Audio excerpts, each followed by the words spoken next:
in this run of PRs, I've used the same weight on the volume day in squats where I'm doing these low bar squats. So 180 for the last 2 months, however long I've been doing these PRs now.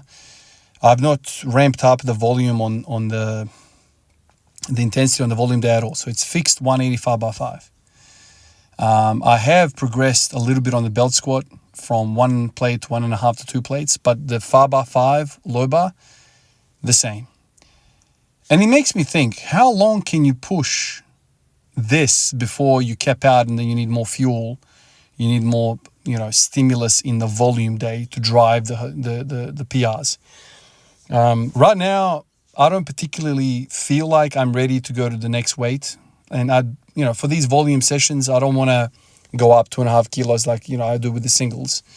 The thing with this is that if you have 180 for 5 by 5 and you do it for 2 months, the first month is going to be very, very tough, very, very taxing.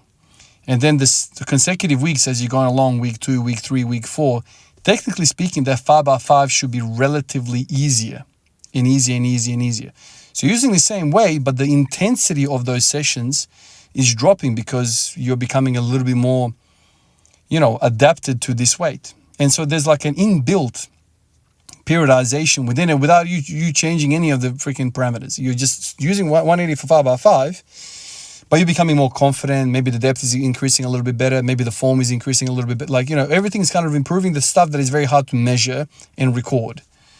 I'm sitting here and I'm like, I did 185 by 5 and yeah, it's heavy, but I'm not getting that mean, god awful lower back pump like I used to in the first couple of weeks. Those were debilitating. So I'm sitting here and I'm like, oh, should I increase the weight? Should I not? When do I increase the weight? When do I not? So when I did the first PR, 217 of this run, that's a different percentage, with 180 than 230 and 180. That's a different percentage. So my relative workload for the volume days has dropped. I'm doing less work, technically speaking, because I'm technically now stronger. My ceiling is higher.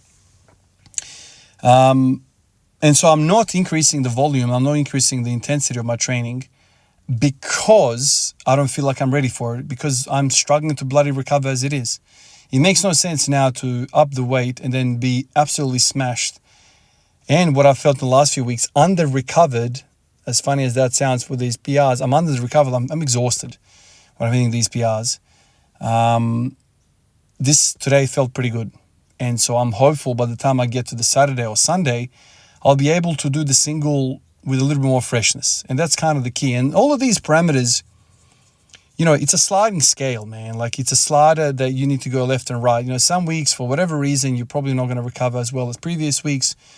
My wife's been sick in the last week, so maybe some of these pathogens are attacking me, whatever the case might have been. I haven't been sick, but maybe if the house was not sick at all, maybe I would have had a better, relative recovery, whatever. And so all of these things I like to auto-regulate to see if I'm successfully doing the 7-day cycle. Now, obviously, I could have gone up in weight now. I go up in weight, I maybe go to 190 or 185, and I'm working very hard.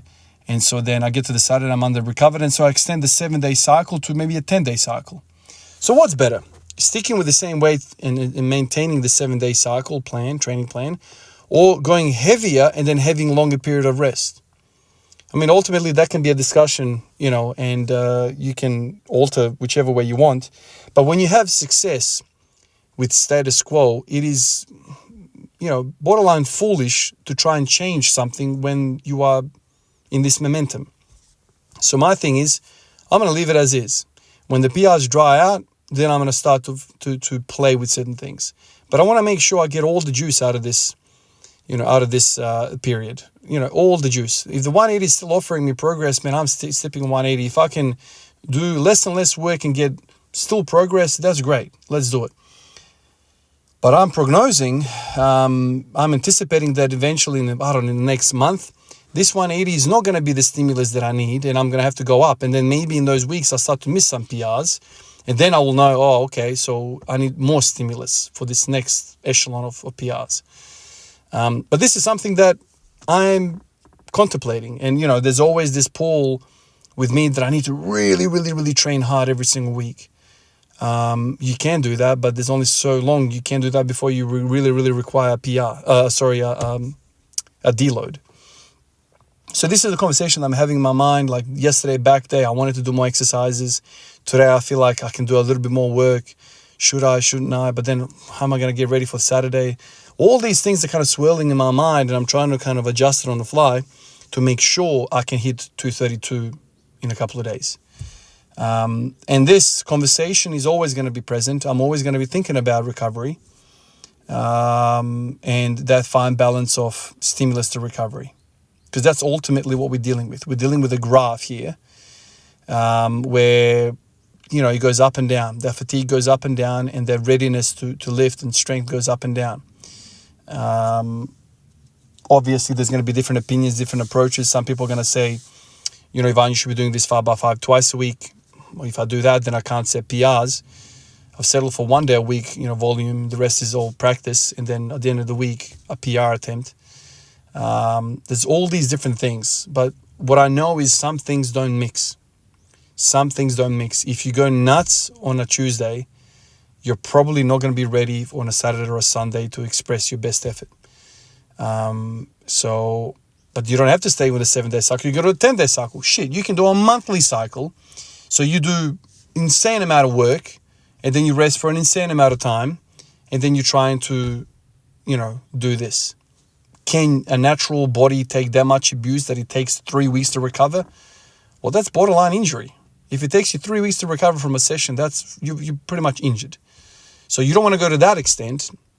You want to be efficiently training and being ready in a certain amount of time. So I don't know. I feel now that I've found a groove, and I'm going to stick with it.